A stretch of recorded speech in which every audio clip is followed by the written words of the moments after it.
Well, that's an old shirt from the past. How y'all doing today? Welcome to Paradise. My name's Renee Bick, and I'm one of the owners of Paradise Ridge Winery. And the two girls next to me, this is my daughter Adianka, who made me a proud daddy 12 years ago. And this is my daughter Alexia, who turns 7 in November. And they're going to ask some questions later on. My sister Sonia and I help run the winery, run the day-to-day operations. And this gentleman here, our winemaker, Dan Barwick, Thank you. happens to know our family pretty well. Yes, I'm married to Renee's sister Sonia, and I take care of the vineyards and the wines here at Paradise Ridge. And today, I think we're going to be tasting. We are going to be tasting. There's no doubt about it. Our 2014 Sparkling Shiraz, made from Shiraz grapes grown here in the Russian River Valley, which is where we're located. So I think, without further ado, I think we should give this a try, don't you, gentlemen? Oh, well, what about who is this guy here at the end? Oh, I'm sorry. My name is Walter Bick, and my wife and I had 5 children, one of whom is Renee. And when we came back from Europe, after we spent a year in Europe, we decided to look for a piece of land so our kids could have a nice outdoor experience. After a year, we found this unbelievable piece of land for sale, and we purchased it with the idea of an outdoor experience. But since it was a sheep ranch, we decided that we would instead plant grapes, which would be a little easier on dealing with it. And so for many years we were wine growers, and eventually we became partners in the Robert Stemler Winery. And when they sold the winery, we decided they were building Fountain Grove. We had a nice access to it, and we decided that we would have our own winery instead of selling our grapes. Sweet. That was in 1994. The winery was opened. My daughter Sonia is not here, but she was the first family member to get married, and of course it was here. And who did she marry? Sonia? I forgot his name. He's over there. Yeah. The wine guy. The wine guy. So, why did we make a Sparkling Shiraz, Dan? But part of my travels in learning this wine business, I was in South Australia, and this is one of the wines that they love down there. And it's a celebrated wine, but it's also drank on every other occasion that they can think of. And it's really to drink, really fun, and lots of energy in this bottle. And I'd say there's a party in every one of them. Yeah. And I'm glad that you brought this to the table here, because it's been a huge hit with our fans and our staff. The first vintage was 2004? I believe so, yeah. I was told by a number of people that a winemaker is qualified not by his education and how many degrees and whatever, but the main issue with winemaking is passion. You have to have a palate too. I don't have a palate. Dan does. And he has more passion than anyone that I've ever seen in making wines. They're his babies. And that makes them so good, in my opinion. That's right. They are. And I look after them like babies. And I make every single one of these wines for my taste. And hopefully that's enough for a lot of you to enjoy them too. A big part of the why I make wine is to go with food. And I prepared 3 pizzas here for you guys to try. And there was some thought that Father's Day would be getting out the barbecue and letting him cook, but I'm not quite sure about that. But anyhow, I thought I'd incorporate some barbecue on a pizza. So the pizza that I prepared here that we should both try. Do I need to sanitize my hand? No, it's okay. Probably. Just afterwards for the community. For family. And we're pod. It has so it's just cheese, some caramelized, some sauteed leeks and repurposed barbecued ribs. Wow, ribs, it sounds- peppers. You know, they're no longer It ribs can't there. taste as good as that.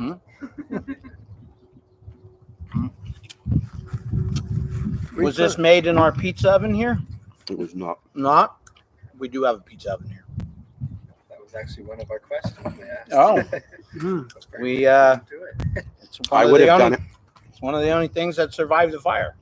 Apparently, it's fireproof. I'm not famous for my palate, but my palate recognized magnificent pizza.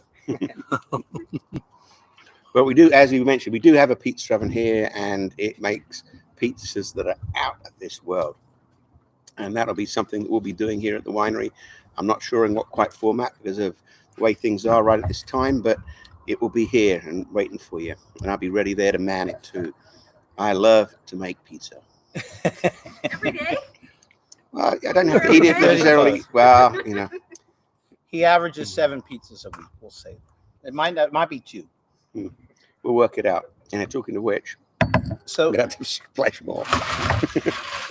And it's not that easy because not only do you have to make the pizza, but you have to make the fire first. And that takes hours to make the fire. And he does that too. He doesn't send somebody to make his fires. The art of getting a pizza oven hot and building the fire is, as I've learned from a very good friend of mine, John Franchetti, that it's very important to understand your oven, understand where the heat spots are, what's going on the floor of the oven. Different areas carry different temperatures, and then once you understand that, you can move that pizza around and just crisp it to perfection. And I love doing that. And that's an example of passion because most people turn on their oven and that's click. He goes, gets the wood pile, lights the wood, and then 2 or 3 hours later he can start. well, then he lights it the night before. Or more, sometimes. maybe more. Yeah, it's But- yeah. I'm guessing. But back to this this wine. I mean, one of my favorite things about the Sparkling Shiraz is that, you know, when it's a hot day like it is today, I think it could be in the 90s here in Santa Rosa, that it's a red wine that you can have on a hot day. It's got you chill it down. It's got these wonderful bubbles, and it's like a red wine that you can chill. And like Dan said, it's a party in a bottle. And then even if for some reason it's been open a couple hours, it turns into this great Syrah anyway. So it's like it hits a couple different levels for me. I don't believe that you let the bottle. No, go. I'm assuming someone doesn't drink a bottle in 2 hours out there, but Oh, And it's sometimes called Syrah, and sometimes in France they call it Syrah, in Australia Shiraz, and this is Shiraz because he loves Australia. yeah, Australia was one of the best times I had learning my trade, and one of the best group of people I ever hung out with. You know, I played cricket for Tanunda cricket team, and went to watch special Aussie footy rules, and it was just the greatest time out there, really was. And learning I worked in different countries and learning how they manage the fruit and deal with the fruit and harvest the fruit and manage the vineyards in all these different places gives you a tapestry of information that you can sort of put together and make your own decisions and put together your own little fun project. And that's what this is, a real fun project. it was, I mean, the origins of this wine, I'll be a little transparent, was in 2004, Syrah was the next hop varietal here in California, in the United States. But there's a lot of really good Syrahs coming out of Australia that were not that expensive. And we spent a lot of time in our vineyards, and our grapes are expensive. And we were worried about how well a Syrah was going to sell. So we started thinking about, like, well, what do? We planted Syrah, and it's a $40 bottle of Syrah. And, you know, Syrahs are flooding the market. So we started thinking about what we can do with it. And then Dan luckily came up with this great, ingenious idea. I think it was one of the first sparkling Shirazes here in Sonoma County for sure. And yeah, there were a few, but they were good. Well, Daryl made one at Geyser Peak, I think. Yeah, and Michael Schultz too. And Michael Schultz, yeah. But he made it, and we didn't know what was going to happen with it. We just thought it'd be kind of fun, And I think the first time we made it, we made about 250 cases. And I think Annette, our tasting room manager, and Kenwood at the time fell in love with it. And I think we sold all those 250 cases in like 3 months. And it took I think we released it in 2008. You didn't, because I You snagged a drank couple. it. But it was released in 2008. It was a passionate project of 4 years. And then all of a sudden it was gone. And we're like, oh my God, it's a hit. We got to make more. And I think the next vintage was 2008. 9, it seems like a lifetime ago now. Yeah. So, talking of Father's Day coming up, which when my kids were your kids' age, it seems a lifetime ago. And I think one of the really fun things about Father's Day in the morning is the kids would come bouncing in with their cards and flowers or treats or chocolate, maybe a bottle of beer. And I'm a little over that with them being 16 and 18 now. So I don't think they want much part of that. But that was one of the special things about Father's Day. What do you remember? You jumped on me and I have to think about it. Well, all right. Post Father's it. Day? So, yeah, we'll give Walter. He's obviously my father, and we have many great memories together. Well, and what's the reality in my family is my birthday's on June 15th. My wife's birthday was May 3rd.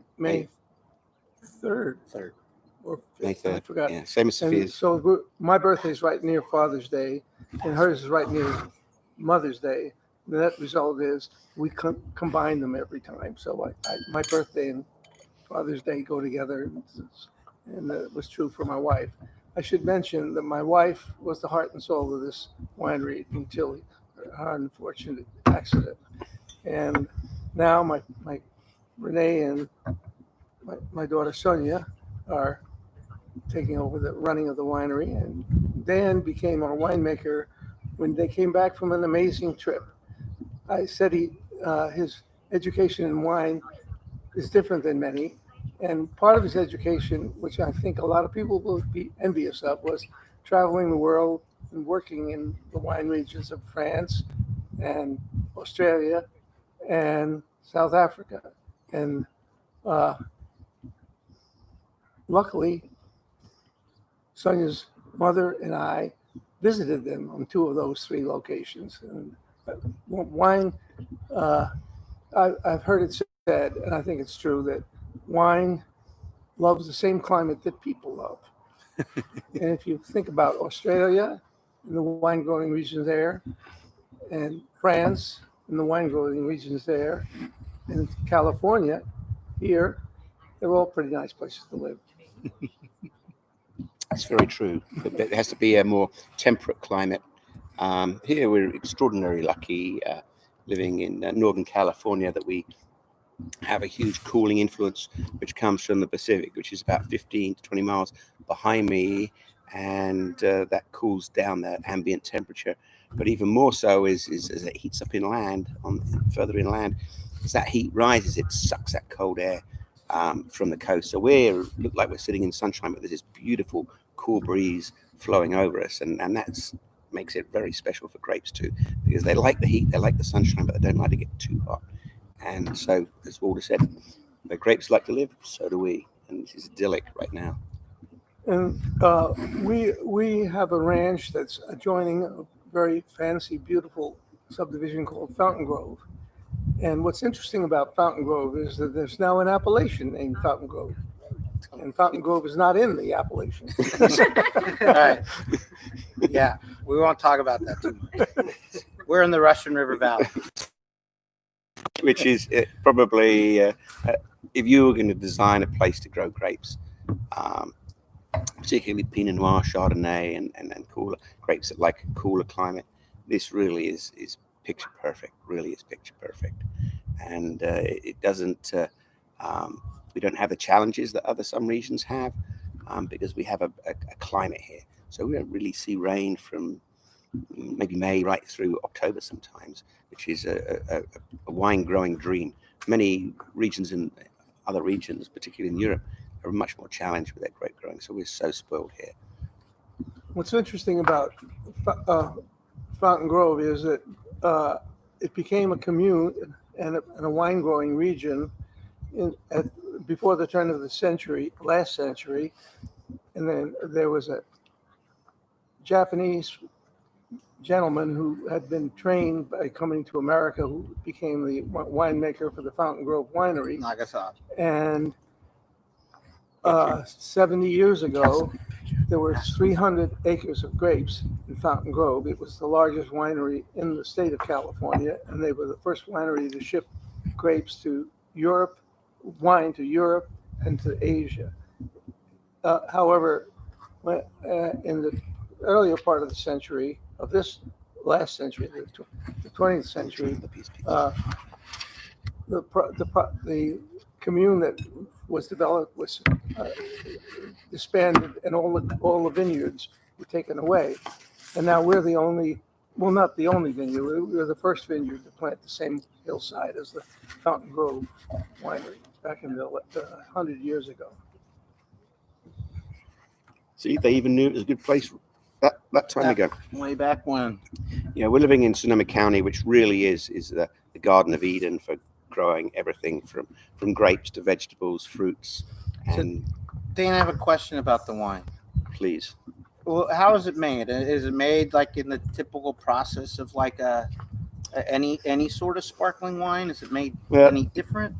It is. So you treat the grapes as these are red grapes, and you treat it as if you were making a still red wine. So if you were making a still Shiraz or Syrah, and then you have to adjust the alcohol and then re-ferment that wine, start the re-fermentation of that wine by adding sugar and yeast, and then we make it method champenoise, which is the traditional way of making champagne. So that fermenting wine and sugar and yeast goes back in the bottle, and that is how those caps put on it, and that's how those bubbles are captured to make it sparkling. So would you pick the grapes earlier than normal, like you do Not for like the, the sparkling wines here? No, not for this bottling. We have to do a little tinkering and as I said, adjust the alcohol, because otherwise that second fermentation wouldn't be possible.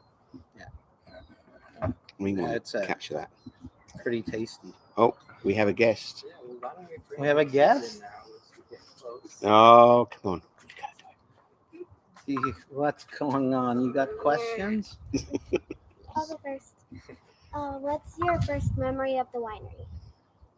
Opa. What was it? What's your first memory of the winery? I remember the day I first saw the wine. Well, that's the land. No, you could talk about the land. Well, I remember the first day that we saw the completed building, the one that burned. Now it's improved. But when we had a party down at the lake, and my daughter Carol came up and walked into the big room for the first time, and she looked around and she got so excited.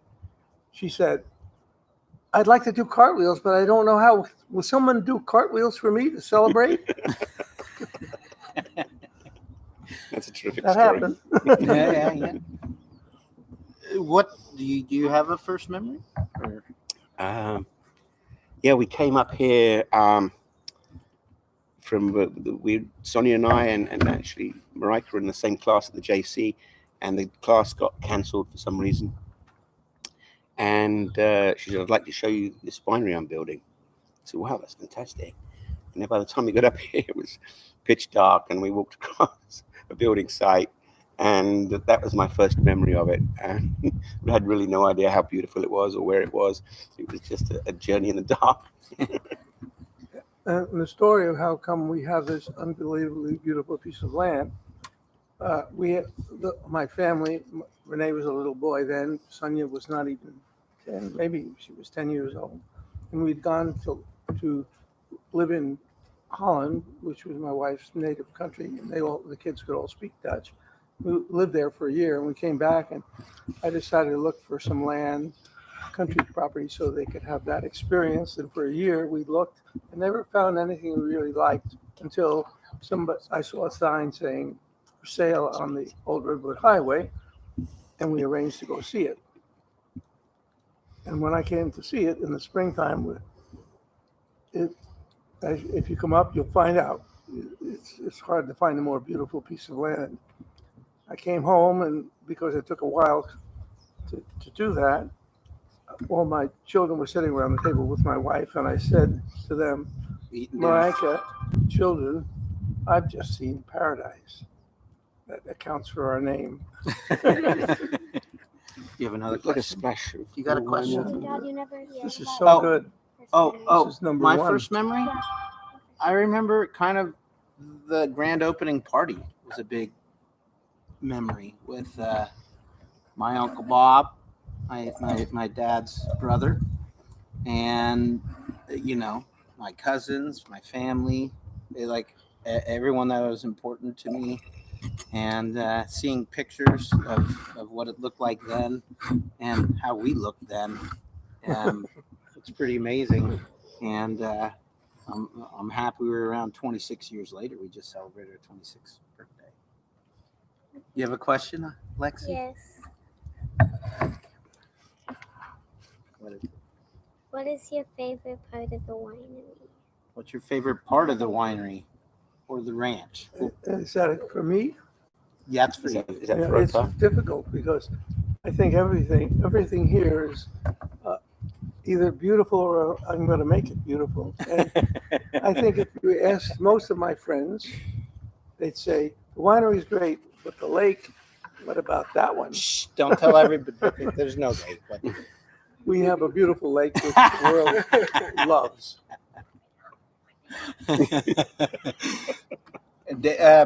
Well, one of my favorite parts of the winery is that when we're closed, which is only a few days a year, Thanksgiving, Christmas, it's a time when our family gathers here. My brothers, sisters, our family, 12 cousins or nieces and nephews, and we get the place to ourselves. And that's why my kids treat the place like it's their home. But those are some of my fondest memories here are holidays that we spent here as a family, and even special occasions with the kids' birthdays and stuff. But there's a lot of really fond memories, and luckily, when we rebuilt them, those memories are still cherished because the place is, updated, but still feels like we've been here for 26 years. Before he speaks, but before Dan gets a chance, I would like to say that we have the most beautiful spot for any winery. We do a great number of weddings. We're going to do more when it's possible. But what's the most important ingredient in all of this is something called wine. We have a passionate winemaker, and all our wines are really amazing. And that Thank you. is I could pretty never say that. important. Cheers. Thank you, Walter. So one of my favourite memories is way earlier on, and it's smacking golf balls off this terrace. I'm still finding them. Yeah, when none of us mentioned our marriages or any of this. Anyway. Oh yeah, I got married here. That was it. We're all fathers, Yes. but I'm the champion. I have 5 kids. Yeah. Only one's here. I have 5, 3, 2. But anyway, I think we're getting pretty close to the end. Oh, well. Maybe we want to talk about the winery reopening. yeah. Last Well, minutes. so we're reopening this Friday, June 12th, and today we just also got news that food doesn't have to be a part of what we offer, even though it always was. We're excited to offer this. We have a Kenwood location that will be opening very soon. We plan to have our Wines and Sunsets events starting July 1st. And some people might not even know we rebuilt or reopened, which happened in December. So I think we're now facing our reopening. And we can't wait to welcome you all back to Paradise. It's home for us. We like it to be a home for you. We have ample space for you to enjoy, including a wonderful sculpture garden, vineyard walk, self-guided, and I think we have all the elements that I think people are looking for now and we're looking for in the past, and we'll be looking for in the future. And as you can see, we have this amazing view, amazing wines, and Amazing family. amazing family. And I'll go with that. The year before the fire, or the year of the fire, the Press Democrat has a best of Sonoma County, and we won 7 bests, but 3 very best top, and that was the best place to have a wedding, the best red wine, and the best winery event called Wines and Sunsets, which is my favorite of the 3. This Sorry. terrace was the terrace I- was readjusted to make sure it was appropriate for you to attend Wines and Sunsets. So thank you all. Have a wonderful rest of the week. Have a great Father's Day. I love you all of you guys here, girls. Cheers. Cheers. And enjoy the Sparkling Shiraz because it's one special one. Amazing. Come visit us soon. You can leave your golf club in the car.